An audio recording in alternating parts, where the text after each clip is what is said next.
Welcome back to Real Legends Podcast. I'm your host, Bo, and I'm here with my co-host, Dan. What's up?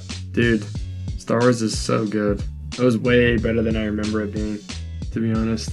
Like you said before, this is where the fun begins. Yep. But did you notice that Han Solo says that in the movie? Yeah. I think that's the first time I've ever noticed that. I'd noticed it before. They actually bring it up in multiple movies after that, too. It's not just like the Anakin line in the third one. Really? Yeah. I don't know if you're right about that. I think we're going to have to Google that. I think it's said in multiple. I know that there's this is where the fun begins, and also I have a bad feeling about this. That one gets brought up a ton. Yeah. Like it's said multiple times in A New Hope. Yeah. And I think throughout all the movies. Another one that some people didn't know is the old Obi-Wan in this movie. Hello there. Hello there. Don't be afraid. I like that version too. True. I'm Bo. I'm Dan. And tonight's movie is Star Wars 1977. Later retitled Episode 4, A New Hope. 1977. That's insane. Wow. It's been like how many years? Almost 50? Or almost 60? 62. No, I'm doing my math totally wrong, aren't I? 23 plus 25, that's 48? 48, almost 50 years. In 2 years, it'll be 50 years. Dang, we're coming up on the 50th anniversary. It's kind of crazy that that's all happened in, so much of Star Wars has happened in just 50 years. Like, it became such a massive cultural success, and it still is. And Disney's just riding the fumes. 50 They're years just ago. pooping on it is what they're doing, dude. 50 years ago, man, and it's still popular. It's wild. It's unreal. had such a cultural impact. Yeah. Just shaped so much. And you can totally see why. Yeah. George Lucas, dang you, you did it. You made a freaking boundary-pushing, epic space fantasy. Yep. A compelling story. I agree. It was very good. Well, let's hear some other initial thoughts before we get into spoilers. We're going to just jump into the movie. I know in the past we've talked about movie news, but we're going to jump into movies first, news later. This movie is actually a lot more funny than I remember it being. Mm-hmm. Because my favorites are Episode 3 and Rogue One. When you watch those, there's almost no comic relief at all. Like, there's almost no clever lines that are funny or, break the tension. The movies are pretty intense. This one had, line after line after line where it was almost like, dang, this movie is kind of, almost a comedy. There's a lot of really intentionally funny lines. Like when the trash compactor is going down and C-3PO says, "Oh, they're dying." That's a funny line. Yeah. They're screaming and celebrating, but he's like, "Oh no, they're dying!" No, they're yes, we're dying. getting into spoilers already. Dang. But but it was funny. It was, the story's great. The characters are so fun. The whole world that he's created and the storytelling and the world building that happens in the first 20 minutes is better than almost any other movie. The world building is incredible. Yeah. I've been thinking about that a lot. Back to that comedy comment. That's something that I've talked about for a while with my love for the original trilogy, and specifically the first one is. Yeah. I love how there's fun and funny moments, and same with Empire Strikes Back, and probably Return of the Jedi, maybe to a lesser extent. There's these fun quips that are funny and, like you said, comic relief. Mm-hmm. But they're not goofy. Right. They're not on the nose. They're just because of the person's personality, and they're throwing out something, what would you say, smart alecky or whatever. Yes. It's just oh, that's funny. None of it feels out of place. The scene where they're being squished in the trash compactor. He's a robot, so he hears all these random sounds, and in his robot brain, he's like, I killed them, you know. Oh, they're dying. They're screaming in pain. Yeah. You make a good point. Everything that's comedic feels like it should be there. That's how that character it's organic. Yeah. And they didn't try to go for any of the weird 2020 type awkward humor that they just started to do in later Star Wars movies. Yeah, it's not Poe Dameron on the speaker with General Hux saying, "Oh, is General Hux there?" This is General Hux. Oh, who? Wait, I need to talk to General Hux. Exactly. It's not here's a serious moment. Let's act like an idiot. It's just after this has happened, something funny or clever happens. Yeah, you don't feel like any of it's out of place. Yeah, Han Solo. no reward's worth this. Mm-hmm. It's like Princess Leia's treatment and attitude. It's just so fun. And then when he's like, "Do you think a princess and a guy like me?" No. Luke just says no. But that's an actual conversation that Luke and Han would legitimately have. Right. And we just got to witness it. Mm-hmm. And it was funny. Yep. Natural reaction from Luke because he's kind of digging on Leia. His older, cooler guy is like, I think she would dig. No way, dude. She's not into you. Yeah. No way. Oh, man. Great movie, though. Very funny. And then the world building, that's a whole nother thing I want to jump into. Yeah, I grew up on this movie. This has kind of been the huge part of my life, so it's kind of crazy that we are just now watching this. I was almost kind of savoring this experience because I'm kind of sad Riley's not here to record with us, to be honest. Yeah. Riley, phone in. He is a freaking nerd. I remember watching this in Colorado on Laserdisc on my parents' basement floor and just being blown away. It just had a huge impact on me for love of stories, movies, and fantasy. I was just swept away in this story as a kid, and I still love it today. Do you think that this movie got you interested in film more than anything else? Probably, yeah. I think it's definitely the biggest gateway to, just loving movies and wanting to, when I learned, oh, people make these? Yeah. Dude, this is amazing. You don't think about it as a kid. You're just watching it. Someone had to, put this together, right. Film it, direct it, act in it. And then back in the day, they basically, only had costumes. It wasn't like you could make an entire movie on a computer. Right. They'd actually go out and film things with real film, and you had to put a costume on some guy and make him sound like a weird sand person. Yeah. Yeah. It's kind of a Wookiee, I guess. Put a Chewbacca outfit on some guy. That's what you have to do. Yeah, seriously. I love that, just the realness of older movies. I think the 70s were a great time for movies. Having watched a couple movies now from the 70s, they're great. Yeah. They're very good. Yeah, it's kind of some call it the renaissance of film, when these newer and younger directors like Spielberg and Lucas, Francis Ford Coppola, and other people started making films, and film was kind of, and movie going was kind of slightly dying. Had a bunch of golden age times before that in the 50s and before, but they kind of brought in blockbusters. They brought in a new love for going to movies. I wonder if that will ever come back. If actually going to a theater will be ever part of American culture again, because I think that we have so many screens now and so much entertainment at the tip of our fingers that I don't know if theaters will ever really be relevant. I think it's really interesting these days. You can talk to somebody and they can talk about a TV show you've never heard of, but there's 8 seasons of it. Right. They're like, "Oh, have you seen blah blah blah?" And I'm like, "I've never even heard of it." "Oh, well, it's on Paramount Plus. It came out in 2023, and it's about this whole thing." And I'm like, I have never heard of that ever. Right. That was not a thing before streaming. When a show was big, everybody knew about it. When Lost came out, The Office was playing. Yeah. People were watching that show. And South Park, same thing. I couldn't watch South Park as a kid, but I remember hanging out in 6th and 7th and 8th grade. All my friends would quote the episode of South Park. It was a huge part of culture. And now it's what do people even watch that's the same these days? That's so true, dude. You make a very, very good point. Because if you didn't have computers and phones and access to anything through streaming, going to the movies would be a big deal. Yeah. Because it's hey, we can go and see something.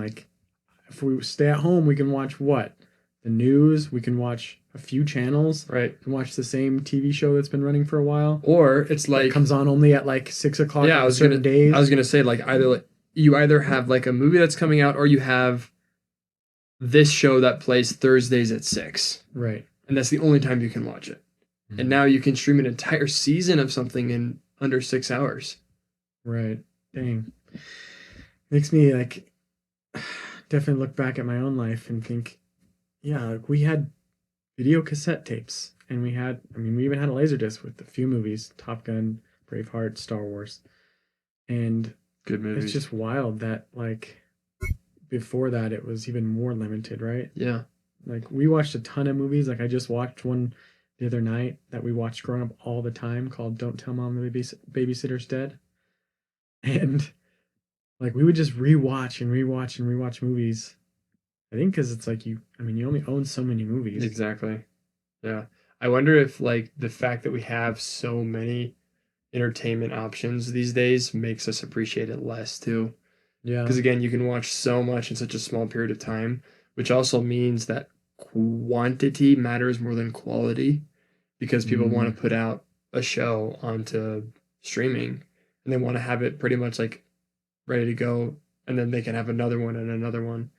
And because there's so much kind of going for your attention, it seems like, I don't know, there hasn't been like a lot of really good shows that have come out recently that have been like really engaging because I think that they're just trying to mass produce them. Yeah, there's so many ways to watch stuff now. Whereas before you had like a few channels, you had to make a good show because you were competing with like 3 or 4 other things, and now you're competing with 20 or 40. It's sad because I feel like someone has brought that up too, where it is. It's like now we're in the age of content over films. Mm-hmm. And the difference being like people, I've heard this so much where people talk about like, yeah, I just have that on while I'm doing something else. Yeah. But a movie is supposed to be, I'm zoned in at the theater in a dark room, no phone, no talking. We can laugh as a community. We can smile as a community. We can cry as a community, but we're all focused on the screen. And now like it needs to be a really good story and movie because I'm committing 2 hours, an hour and a half of my time and trusting you with that. So you better give me something back in return that keeps me engaged the whole time. Yep. Just think about The Gorge, dude. That movie has amazing ratings, bro. Does it have good ratings? I saw, because I have movies coming up on my news now just because of this podcast. And it was like, this amazing sci-fi thriller. It's so good. And this whole guy's writing this massive puff piece on the actress. But how great she was in The Gorge. And I was like, no. It's a bunch of garbage. No, it's a bad movie. It's a silly movie. Yeah, I like your question that you proposed is like, will it, maybe I'm getting it wrong, but like, will film and movies going ever be like part of our culture again? Yeah. And it's like, I don't know. Only way I see it is if, as everyone embraces AI and tries to make that the new thing, my prediction, and I've been saying this for probably 6 months, is people are always going to want and value something made by another human being. That's true. And what I mean by that is right now AI could make like a beautiful image of something. Like, hey, make me a pretty landscape picture and print it for me. I'm going to hang it on my wall. Great, you have that. But people still right now, 2025, pay to go to art museums. And it's because the wonder of somebody else made that. Somebody else painted that with their fingers and hands. Somebody sculpted that thing. Mm-hmm. And I think it's going to be the same with film, where it'll survive in some way, shape, or form and be a premium because humans made it. And other humans are going to want to participate in that. I think I don't know if it'll ever be like a theater going thing, but I think that film will survive and like there's ebbs and flows. But whenever the market is not doing great in something, eventually someone will come up and fill the gap. Mm-hmm. Like it's just a natural part of everything. So I'm not super worried. I think that right now we're kind of in an ebb, but I feel like there's enough dispersion and there's enough people who are talented that good movies can become popular again. Yeah, I worry though, like, because you say filling the gap, but like, is there a gap because there's so much content? I don't know. Well, I think that, yes, there's a lot of content, but how much of it do you actually want to watch, you know? Like, I was going to talk about this at the end, but I'll just bring it up now. The new Pixar movie, Elio. Have you even heard of it? Barely. Exactly. I've heard of it. Like, no one even cares anymore. Pixar puts out a movie and no one gives a crap. Yeah. So there's a massive gap there. Yeah. Like, it did not do well.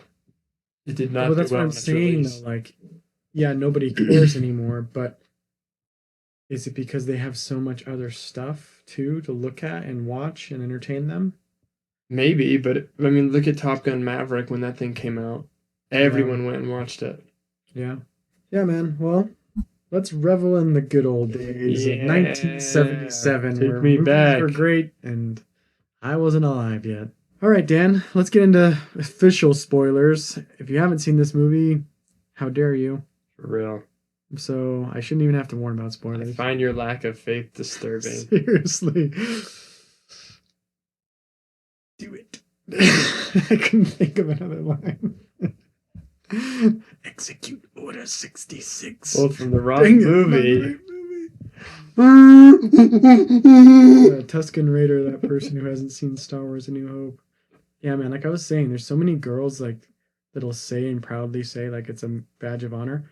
I've never watched any Star Wars or any Lord of the Rings. I know, right? Like it's something to be proud of. I've like- never engaged with some of the biggest cultural things on the planet. Ooh. So cool. How have you never watched any of those movies? That's insane. Like, Right. just in passing, like on accident. Right. I blame their parents. I remember coming out of the bath when I was like 4, and we were watching Jedi. What's it called? Return of the Jedi. Yeah. Jabba was sitting there, and I was like, "Whoa, what is this?" And I went and I sat down, and I was like, "This is the coolest thing ever." That's the first memory I have of Star Wars. Yeah, we talked about that. That's awesome. I had just fallen down the stairs. I was crying, and my mom put me on the couch, and I got to watch Jabba. The big freaking slug. Uh-huh. That's awesome. Space slug. I loved it though. I was, and then it was the scene like right after where they're at the pit of Carcoon. Is that what it's called? Snorlax pit. Yeah, and it was Freaking like, idiot. dude, so cool. And this thing, and then Boba Fett's flying around with his jetpack. And I was like, this is so cool. Back to the movie. Back to the movie. First movie. We're jumping into spoilers on another movie.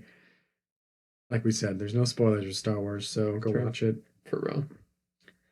All right, man. Well, this movie opens up with a freaking incredible shot I agree. space. And then a ship flying over our view of the frame, and then an even bigger freaking ship just smothering the frame. And it just keeps going. Following. And Yeah. going and going. I do love that opening scene. Like how massive the Star Destroyer looks. Mhm. So freaking awesome. And then like the blue engines behind it, you're like, dude, this is so cool. What am I about to watch? Right. And then when we jump into the ship, you get a sense kind of the scale. Like, whoa, there's like hallways and things inside these things. These ships are huge. Mm-hmm. All right. What did you think of our introduction of intro characters here? We've got R2 and I feel like R2 and C3PO are pretty annoying at the beginning. I feel like they talk too much. But it's fine. It wasn't like the biggest thing, but I was kind of like, okay. I remember why I didn't love it was because C3PO just never shuts up. and everyone on screen is like telling him, like, first time Luke meets him, he's like waving his hand. I'm like, Stop "All right, talking. enough. Stop Enough." talking. Yeah, exactly. Dude, we get an introduction of Darth freaking Vader. Oh, yeah. The stormtroopers board the ship, and then he walks in. Some music. The music in this movie is just like, it plays so well to every scene. Like, without the music, like, you know, the dooming music of when Vader enters, and then, like, I watched so many scenes where I was like, wow, we didn't have the music here, like the Force theme coming in when Obi-Wan starts talking about the Force. Like, it just helps sell it so much. I totally agree. The scene where they, like, when they first get to Tatooine, and, like, it's showing all of, like, the rolling sandhills and that little instrument. It's like, oh my gosh, you feel like you're on Tatooine. Right. As soon as that music plays, it's so good. I don't want to get too nerdy here, but like something new I thought of when I was watching this, because I was like trying to step back and be like, okay, pretend I haven't seen this movie a million times and just experience it. Once we get to Tatooine, we have not yet encountered an alien race. We've encountered humans. Mm-hmm. We kind of don't know what Darth Vader is or the stormtroopers. Kind of, I guess maybe we don't assume. Did you assume they were humans? Probably. Yeah, probably. And then we got droids. And then the first alien race we get introduced to is the Jawas. Yeah. Which, if someone trivia'd me on that before we watched it tonight, I don't even know if I would have known that. Yeah, they're very cool with their like desire to like pawn stuff off. And this is kind of what I was mentioning before. The world building in this movie is so freaking perfect. It's so good. It is like the best besides Lord of the Rings, in my opinion, for just good world building. That's what I was getting at, because when I was a kid, this part always kind of dragged. Yeah. Like, it's kind of cool at the beginning, the action. No, it is cool at the beginning. Up until when the droids leave to Tatooine. Mm-hmm. And it's like, they're exploring the planet, Jawas, and then they get sold to Luke and Owen. But it's like, there's a little bit of time right there, like 10 minutes, where they're kind of just exploring, but it is world building, because if you're viewing this the first time, you're like, okay, they're on a planet I've never been on. This is not Earth. Yeah. And there's some skeletons on the ground. It's very foreign looking compared to what I've grown up with the desert and the rocks and everything. Mm-hmm. And all of a sudden, these little guys are like poking their head out and things. You can only see their eyes, and they're speaking a weird language. And they've got technology I've never seen. And the droids are getting sold off into slavery. And like, whoa, this is world building. This is like expanding our universe. Yep. Not even to mention like the whole Tatooine, because I think the Tatooine world building is awesome. And then the scene before, when they're on the ship, they're talking about the Republic, the Senate, the Empire, the Emperor, the Force, like all this stuff. And it's just like, oh, wow. Okay. And like, it does a perfect job of showing and not telling. Yeah. It shows what the world is like without saying, and there's also a Republic and blah, blah, blah. And the Republic does this and the Senate does this. It just kind of like hints at it. Yeah. It's like, I think what you're getting at, it's organic exposition. Yeah. Yep. Organic exposition. It's where so good. Everything comes up naturally, and it kind of builds the world or informs you of like what's going on. Like you said, Emperor gets mentioned. Oh, okay. There's an Emperor to this empire, and he's doing something about the Senate. Yeah. Okay. That's kind of building the world out. Yep. And helping me understand what's going on here on this space station. And she's an ambassador to Alderaan, which must be a different planet. And it's like, oh, there's just all this stuff that, like, if you're paying attention to it, it builds this immense, incredible world. And then you go down to Tatooine, and there's just, like, little Jawas. And it's like, okay, so Tatooine is not really, like, involved in any of this. And then when they go to Mos Eisley, he's just like, you're never going to find a more wretched hive of scum and villainy. Like, this is a terrible place. Yeah. And you show up, and it's just like a gangster world. And they don't have to tell you what it's all about. You just see it, you know? Yeah. And like we said, like, movies used to have to like reward the viewer and keep them engaged. And so all this world building and all these little expositions being fed to you, and then even the entertainment of these new worlds and locations and technologies, they're all feeding you to be like, okay, I'm zeroed in. Yeah. And people that actually, you know, are used to watching movies and engaging with it, they're getting fed the whole time. Yep. But if you're not paying attention and you were just on the phone or you have it in the background, you wouldn't catch these things. Right. And then like just like the little intricacies too, like with the droids, where it's like you buy droids and they help translate Bachi, whatever that is. Okay, cool. And like he's gonna help with the evaporators, and it's like, okay, he must be on a farm. I don't know what he's farming, but like all these things that they're saying to you, and it's world building without holding your hand directly and saying, here are all of the random details that you don't need to know. It's just like, we're telling a story, and what you pick up along the way is great. But like the story is clear. And then Anakin's own world is very clear. Luke's world is very clear. First thing he says is he complains, I wanted to go in because of power. Like, he's insubordinate and he's adventurous. And then he complains to Uncle Owen, I want to get out of here. So the whole time you're like, how's he going to get out? How's he going to get out? And like, then Luke never has to say, I'm an ambitious character and I need to go explore the galaxy. He says, all my friends are gone. Right? Can I go to the academy next year? Like, it's never on the nose. It's always indirect. And I think that's just the best way to tell a story. Yeah. And Uncle Owen's kind of a jerk. Yeah. Like, everyone he interacts with, he's kind of rude to. He's very short with them. And Luke being number one with that. Dude, and when they die, he doesn't even care. I laughed so hard when I saw that scene. He literally looks at them, they're on fire, and then he just doesn't cry, gets back in the speeder, and says, sad. I want to go with you. It's just like, wow. That's the classic fairy tale, though, right? Like, the orphan kid goes off with the wizard. Yeah. And so, like, you gotta just... Good point. You gotta expense with, like, any kind of ties to parenthood or things like, right? Harry Potter lives with his aunt and uncle. He doesn't live with parents because he can't go have his adventures if he's living with his parents, because his parents would be like, hey, be home by 7. Yeah. You know? So it's like that classic fairy tale, orphan kid, off with the wizard. Speaking of wizard, Obi-Wan freaking Kenobi. It's pretty cool. He's a kind person. He's very kind. He's very kind. So like he comes in and he's concerned for Luke.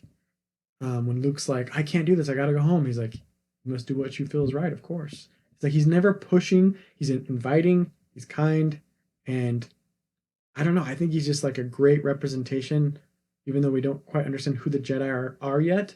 He's painting a picture for us. Yeah, it's true. It's like you're the guardians and warriors of the galaxy that have protected peace, but like you don't seem like full of bravado.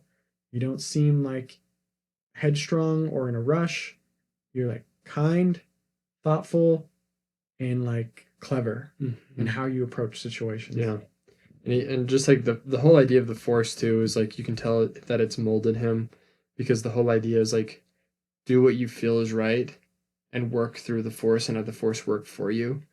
And so I don't know, it's kind of like a flow state, and you can totally tell that like he's in there. And Luke is totally not. Luke is very just like all over the place at first, and it's pretty cool to see. I don't think, and this is what I like that they made more movies, because I don't think that Luke really grows all that much in the movie. He basically like, you know, he's ambitious and now he's on an adventure, and he's still learning though, and that's what I like about the fifth movie. But that's another topic. Oh yeah. But I think it's a great setup for the next movie where he has to actually learn the Force, because in the first one he barely touches it. Right. Like he does a couple things with the little machine thing, but like that's pretty much it. And I like that though, because I think in a lot of movies, like what were we watching the other day? The Aviator. The Aviator had 7 stories inside of one movie. Right. And this one has like 1 or 2 in 2 hours. Yeah. They don't actually go that deep into like what the Force is. Yeah. Or the Clone Wars, or the Empire, or the Old Republic. Exactly. The story is destroying the Death Star. Yeah. That's Rescue the princess, destroy the Death Star. Yeah. That's the whole story. And it's great because it's like the whole time you know exactly what's going on. You know who's doing what. You know their motivations. And then when it all happens, it's not confusing. And it's just clean, clear. Loved it. Yeah. Well, as we keep talking, let's just hit those questions too. Whose story is it? What do they want? What do they need ultimately? And does the movie make us care? So just as we go, we'll talk about those. Obviously, Luke's movie, Luke's story. He's the protagonist. Although we don't get introduced to him for a few minutes. 15, 20 minutes. That is true. So this is an example of where like the villain does get introduced right off the bat. And then like the damsel. But then we go off to find our orphan hero that needs to become the hero in this movie. And he does become the hero, but he's like the hero the entire time though. Like he's never afraid to like do anything. He's always down to try something. He's always like, as soon as he finds out that Leia's in the jail, he's like, let's go rescue her. We gotta save her. It's never like a question to him.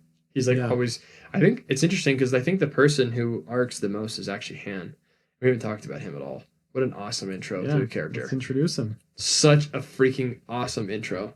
Well, first you go into the bar and it's, well, how does the music go? How does it start? Oh my gosh, what a jam. It feels like an alien bar. Dude, right? Obi-Wan's like talking to people, then he meets Chewbacca and they're kind of just like whispering in the shadows and Luke's getting into trouble. It's such a good scene. I love that scene so much. He doesn't like you. I don't like you either. I have the death sentence on 12 sectors or whatever it is. 12 systems. What does he say? Face guy. I wish you well. It says, what does he say? Who? Luke responds to him. He's like, I'll be more careful. You'll be dead. You'll be dead. That's what he says. But Han is sitting there and he's this badass smuggler and he just doesn't care about anything but money. All he cares about is himself and money. That's striking a deal. Yep. And he lies to their face about how his ship is amazing and how he's like doing this. And he's like, oh yeah, this is fine. You know, like charging him up the wazoo. Yeah. And the second they leave, he's like, oh, this is going to save our butts. I'm in huge with Jabba. And then he kills Greedo, which I think is so stupid that they tried to make Greedo shoot him first. Oh, it's so lame. It's such a better story if he's sitting there and he blasts him under the table without Greedo doing anything. Totally agree. His character's not too dark. No. At all. His character is so cool. We literally though. just saw Obi-Wan cut someone's arm off, although the guy did draw a gun on him. Yeah. But same kind of situation. So awesome though, but it's cool to have him be bad. Like that's kind of like the whole archetype. Well, he's like, very gray. He's not white and he's not black. He's just a very gray moral character. Yeah. Well, he starts off pretty on the dark side. You're like pretty black. Yeah, maybe dark gray. But then but as he goes on, like he's convinced to save Leia. But it's because of money, whatever. He's complaining about it was a bad idea of Leia. He's super sassy to her the whole time. And then when he finally gets his money, he's like, yeah, we're out of here. But then eventually he comes back and he doesn't he does it just purely out of the cause. Yeah, he comes back to help Luke, saves the day, pretty much. But yeah, I want to talk more about that with the story and how it ends. And yeah, Luke as well with him being our protagonist. But yeah, I think Han does have an arc and it's a good one, right? To me, his kind of softens up to the idea of, although he has a good reason to leave. People are going to kill him if he doesn't pay this money. Yeah, it's true. So it's not like he's being 100% selfish or greedy. It's obviously Luke's story, but I feel like what do you feel like he wants? Let's talk about that. What is Luke to you? Luke wants adventure. Okay. He wants adventure and purpose. Yeah. Like that's his whole thing. He's so jealous that Biggs gets to go out and be the star and like have this cool adventure. When he finally is with Biggs, he's like, we made it. Like, this is what I wanted. I wanted to be a part of something bigger. Right. But he doesn't have to like necessarily like learn any lessons per se, besides like follow the Force. We'll see. We'll talk more about that. One of my favorite scenes, two of them. One is after Luke kind of gets pissed that he's going to have to stay on the farm and not be able to go join the academy, which is the Imperial Academy, by the way. He's so anxious, like you said, to go off and find adventure and be something. He's even willing to join up to the Imperial Academy. At least I assume it's Imperial Academy. Maybe fans, if I'm wrong, correct me. I don't know. But what other academy is? I don't know. Maybe it's a different one. I guess. Anyway. But he goes out and he looks at the sunset, right? And the music comes in. No, not that one. How does it go? Yeah. And that's you're right. That's right. That's him, right? He's looking off, wants to be somewhere else, but the music makes that scene work so well. And then Obi-Wan offers him the opportunity. Yep. Hey, princess needs saving. Learn the ways of the Force. And he refuses the call. We get that story structure of our hero getting called on the adventure and refusing. And with that was my other favorite scene. One of my other favorite scenes, probably only topped by Yoda's scenes, is when the music comes in and like kind of Force theme, and Obi-Wan's talking about the Force, because Luke's like, the Force? It's like, the Force is what gives a Jedi his powers. It surrounds us, it binds us, penetrates us. Yeah. It's just so fun for me, or cool for me. Like that speaks to me as like as a person and as someone that I guess gets involved with like story with emotion. That kind of where it starts blurring the lines for me, emotion and storytelling. I think it's cool too that they keep calling it a religion. Yeah. Because it is kind of like a religion. Whenever I watch Star Wars, I always feel like this is kind of like Christianity. And God's presence is like the Force.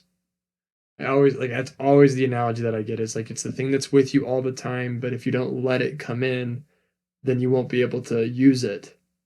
But sometimes it will use you, and it's just like if you let yourself, God will like make you bigger than what you are, and he'll make your life more important than it is.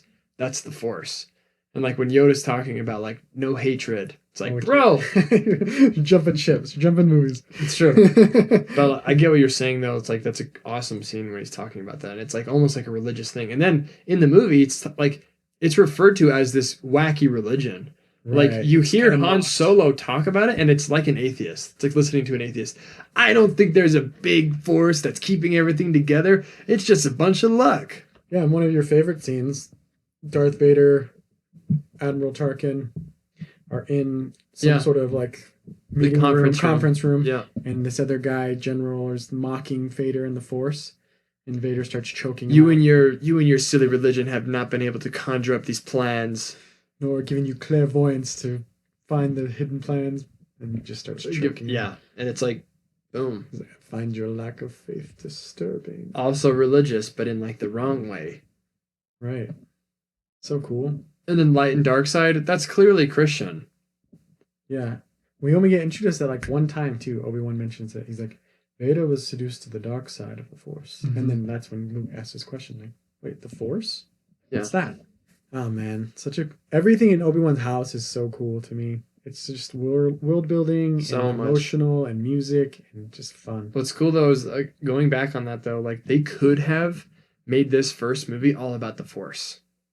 But they didn't. Yeah. Which I thought was awesome. Because I feel like you do need just like a really good story first that's like blow up the enemy base. Right? Yeah. But they don't try to shove everything at us all at once. Exactly. Just he does it just enough. Just enough. Yep. Just enough so when Luke gets down to the trench in his ship, that he's aware of it enough to trust it in that moment. Yep. And then you watch the fifth movie and then it's like, okay, the Force becomes a lot more clear. And then you watch the sixth one and you're like, what am I doing with my life? Spoilers. Just kidding. I did not like the sixth one. It's not a great movie. No, unfortunately. So what is Luke to you? You're saying you don't really see an arc or anything, but what do you feel like he ultimately needs to do or become? He just needs to be an orphan again. I hate orphans. I hate them. Come again? I hate all the orphans in the whole world. I don't know, like honestly, his aunt and uncle dying is like a great thing for him. And he doesn't care about it. It's like, wow. That's why he does it. He's like, wow, I was treated like a freaking okay, cool. redheaded stepchild. Yeah, exactly. It's like, screw you guys. Because he says, no, I have to go home and help my uncle or whatever. I'm in trouble as it is. Yeah, and then he gets home and he's like, I'm out of here. Well, it's like, yeah. I mean, if you just lost your only family and you know that you could be next, I probably would be like, you know what, old wizard, I'm with you. And you know what? This seems fine. Because my choices are to run off to maybe a neighbor or friend, and they might be dead already too. Yep. So, yeah, but I see what you're saying. It's a little. Yeah, I don't know. I don't know what I don't know what he needs because he kind of seems like he just needs to trust the Force, and that's about it. Okay, this is where that's the lane I'm heading down. So for me, we've talked about what he wants. He wants adventure, he wants excitement, he wants to be the hero. When it comes down to the big moment when he's in the trench and he's going down, he's like, I'm going to do it. You just worry about those fighters back there. I'll take care of the towers. I'm setting up my computer to target the shaft so I can strike this thing perfectly. And even in the planning scene, I used to bullseye womp rats in my T-16 back home. It's all him. But then when it comes down to it, in the trench, he has to surrender and let it go to something bigger. When he hears Obi-Wan saying, let go, use the Force, he finally at the last second turns off the computer. People are like, what are you doing? What's going on? He's like, I'm fine. It's okay. That's Luke's arc, even if Vader shoots him down. Even if Luke doesn't make the shot, he still made the choice to trust and be used by the Force and let the Force and use the Force. Like that combination of trusting the Force / being an instrument of the Force. Yes, Han comes in and saves him and keeps Vader from shooting him. But by then, Luke's already made the choice. I'm trusting the Force. Even if I get shot down, even if I don't make this shot, I'm trusting the Force. Which is kind of cool. I like that. Just replace the word Force with God. Fair enough. It's a great movie. But I also had a friend in film school that told me, like, to him this movie was like, and at the time I disagreed with him, but maybe I don't anymore, where he was like, to me, Star Wars, the first Star Wars, is like anyone could be that. Because the problem is the prequels put in our heads that like you had to be born special. That's true. And I freaking hate that. Because he's right. In the context of this movie, Luke goes to learn the ways of the Force. Vader recognizes him. Oh, the Force is strong with him. But it's not because Luke was just born with the Force. It's because he started to embrace it. Like you kind of said, like started to become worthy of it. Started to like believe in it. And now it's like now it's giving back to him. That Vader, I think that's the real context. Vader senses like this kid is in tune. Like I sense the opposition. I sense the light that he's harnessing. And like anyone could do that if they trusted and believed. I do like that more than the chosen one prophecy thing. Because it is limiting. Well, the midichlorian thing is, and sorry to jump in other movies, but yeah, it's dumb because now it's like the wizard thing in Harry Potter. It's like you're born a wizard or you're not. Yeah. Sorry if you're not. I like this idea. It's less. You're less able to connect with it as just a normal person. You know. Yeah. It's like, what if I wasn't born with midichlorians? You suck. Yeah. I mean, there is the idea in fantasy that some people are born great, right? Like Hercules or Superman or things, but I don't know. I like this idea of kind of like even the guy from Rogue One again, right? He believes and trusts in the Force, so he's able to harness some of it. Does it make him a Jedi? No. But he's believes and trusts in it enough to where it kind of, if he flows into it and it flows into him, right? What's his name? True. Yeah. One with the Force is with me, and one with the Force is with me. Right. Such a freaking cool character. Yeah. So anyway, that's my thoughts. So I feel like, yeah, Luke, he needs to surrender to the Force. Yeah, he needs to surrender to the Force. Which is a cool thing because no other movie can have that as their arc. It's a very unique Star Wars. Right. Because the Force is a uniquely Star Wars thing. It's very unique throughout. I can't wait to maybe talk about the other two films too, because yeah, like the whole story of the trilogy is interesting for our hero. Yeah, it's true. Like how he failed. Oh, we'll get into it another time, but way cool, man. Great movie. Love the movie. Did you have any other thoughts about any of the scenes or the movies or characters? We didn't really talk about Leia. Great woman character. She's dope. She is a bit of like almost boss babe. She's sassy. She's very sassy, but she's a princess, so it's like that's expected. Yeah. I don't know if you get along with her in real life. I mean, kind of feels like a Megyn Kelly. If the next movie is any context, which I guess it can't be, but if it was, then I think we'd get along. Okay. Scruffy looking nerve herder. Who's scruffy looking? Spoilers. That's such a good line. Such a good scene. Chewbacca, great alien sidekick. True. Falcon is a freaking sweet ship. Oh, that's what I was going to talk about during the movie. I almost leaned over and said, when I was a kid, the X-Wings were like the coolest thing. Dude, when they go into attack mode. No wonder, too, growing up with Top Gun and Star Wars, it's like jets, fighter jets. They're so cool. They're so masculine, bro. It's just awesome. So I just had to throw that in there, too. I do love, again, this is like what I always talk about with movies that I enjoy, is that it's a clearly masculine story. And I love masculine stories. This boy who's a boy needs to become a man. Yeah. How he does that is sacrificing his life, his time for a greater cause.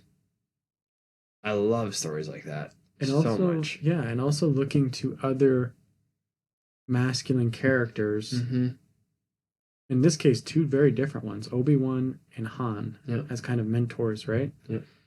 They're very different, but they're both masculine in their different ways. Yeah. Obi-Wan is, okay, there's a call to responsibility to help this princess. I've got to go. Yeah.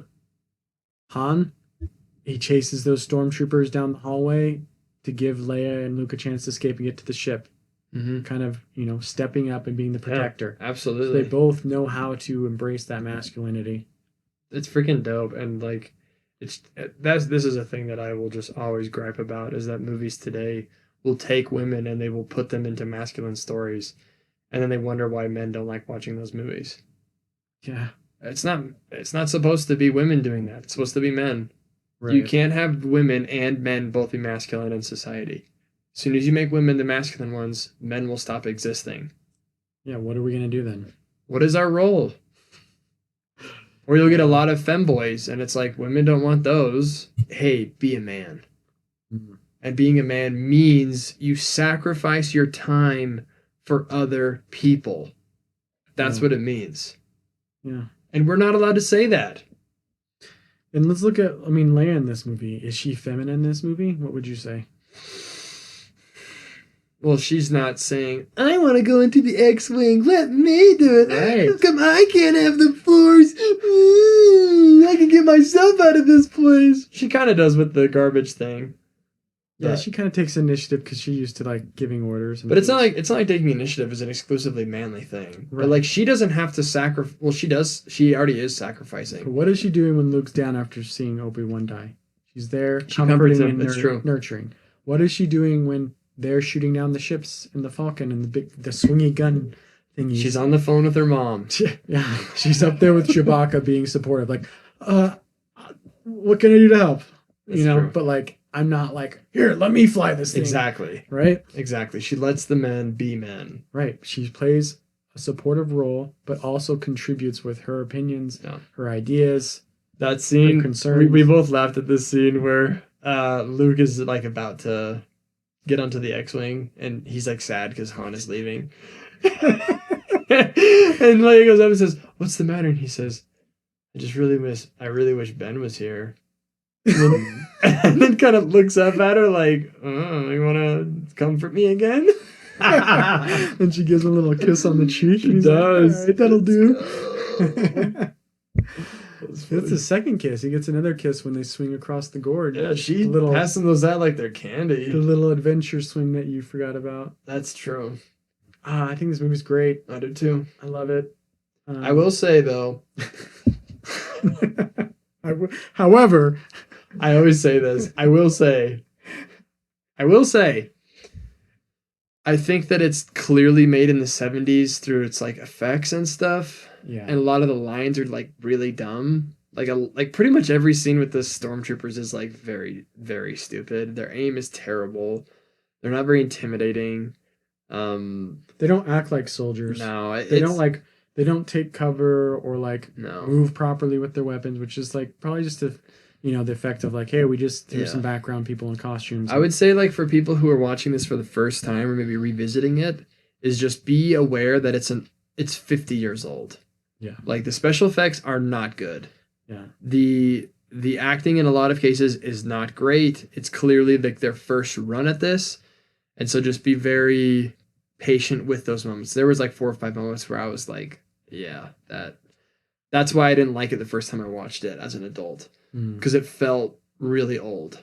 I think I ignore a lot of it and get sucked in for the most part, but the biggest parts to me this view, watching it and like noticing that, was like anytime there were spaceships, like the Falcon flying and a TIE fighter chasing it, or like the X-Wings flying and like then jumping into the cockpit with them, like it works okay, but a lot of it when you can see the ship going past other objects or fighting other ships, it's very slow and like not exciting and not very convincing. Yeah.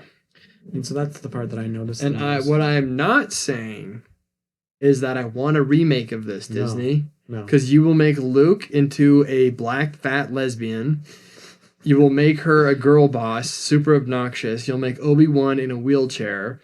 And you'll ruin the entire movie. It'll probably be a female as well. Everything will suck. Please don't touch this movie. Yeah. Even the changes that they made to add like the CGI like dinosaurs and stuff and the random scenes in Mos Eisley were just like, what are you doing? Honestly, this looks so bad. I was going to bring that up.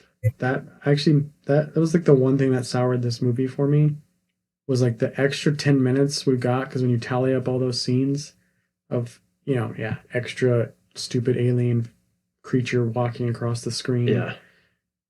It tallies up and it makes it longer than it should be, and it kind of kills the pacing, and it makes it less entertaining and less engaging for me. I agree. It takes you out of the movie because they clearly don't belong. No, you're like, that does not look right at all.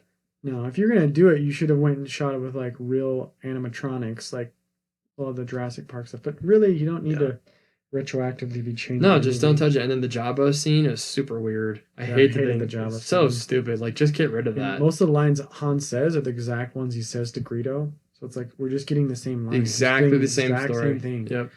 So dumb. Also, like, it shows you who Jabba the Hutt is before Jabba's like introduced. So like, you don't know who Jabba is, and you're wondering. Right. Then you finally meet him in the 6th one, and you're like, "What the heck? Right. He's a big loogie." The freaking snot rocket. This is what Jabba. And he just you meet him and you're like, wow, that's who Jabba is. That's crazy. Right. But seeing him early is lame. Don't just cut that part. So lame. Seriously. Anything you want to say about the music or? Oh, dude, John Williams just crushes it every single scene. The music is so iconic. It's like not even believable. You do the scrolling sound. You play that anywhere, people are gonna know what it is. Yeah. Literally anywhere. Even if you were to go to Uzbekistan and you put that song on, people are gonna be like, "Oh, the Star Wars!" Like they're gonna know what that is. For real, dude. So iconic. It sells the movie, like I said before, so much. So much. It makes it emotionally connect and hit. John Williams, dude. John Williams, we salute you. So good. You're awesome. I don't know if there's anything else. I mean, I love the movie. We could just score it out. I think for its time, it's like a 9.5. I think for now, today, probably like an 8.5. Yeah, I'm having similar thoughts as you. Although some people rate this as a perfect movie, and I'm kind of right there with them. For me, in my experience watching it now, even with all my love and nostalgia for it, though, I feel like I would give it, out of 10, probably a 9. If you disagree, you can go dunk your head and freaking the Snorlax. It is. It is definitely a legend. Dude, such a legendary movie. Like, in every way. Seriously, the amount of cultural impact this movie has had, not to mention all the other movies that came after it, has been, like, immeasurable. Yeah, cultural and filmmaking. Yeah. Things that were never done, special effects that had to be created and built out because no one even had a studio that they could shoot these shots on to make these scenes, like the very intro scene of the spaceship flying over the camera. You know, it was a really good movie if people are still talking about it 50 years later. People are not going to be talking about the Gorge in 2075. I love how our go back to is always the Gorge. I've missed talking about the Gorge. I don't think we've mentioned it in several podcasts. It's just the most recent movie that I've watched that came out recently that I was just like, yep, such a classic. Just a perfect example. Just a classic 2025 movie. Like, right. That's exactly what it would be. Quintessential. It starts off cool and then ends up so freaking dumb. All right, man. Well, unless you got any movie news you want to hit. My only movie news was Ilio, the new Pixar movie, did not do well in theaters at all. No one went and saw it. Yeah. Oh, that's weird. No one went and saw it. So, don't go see it. Don't go see it. I think movies on my radar that I want to see are F1. I don't know if it'll be good or if it's going to be relevant even 6 months from now. Yeah. But I'll probably see it. Might just be like another Mission Impossible Dead Reckoning or Final Reckoning. Or like, I've already kind of forgot about that movie. Superman, I'm kind of interested in seeing. I'm not seeing Fantastic Four. It looks so dumb. Yeah, I have no interest in that either. I hope it flops. So next week, yeah. So for Real Legends Movie Club, we're going to be watching Raiders of the Lost Ark. So George Lucas has some attachment to that. It's a Spielberg-directed movie. I think John Williams does the music too. Yeah, I believe so. So be sure to watch that before next Thursday. That's June 26th is when we'll be recording. So if you're this podcast comes out on 25th, so you have till tomorrow to watch it if you already haven't.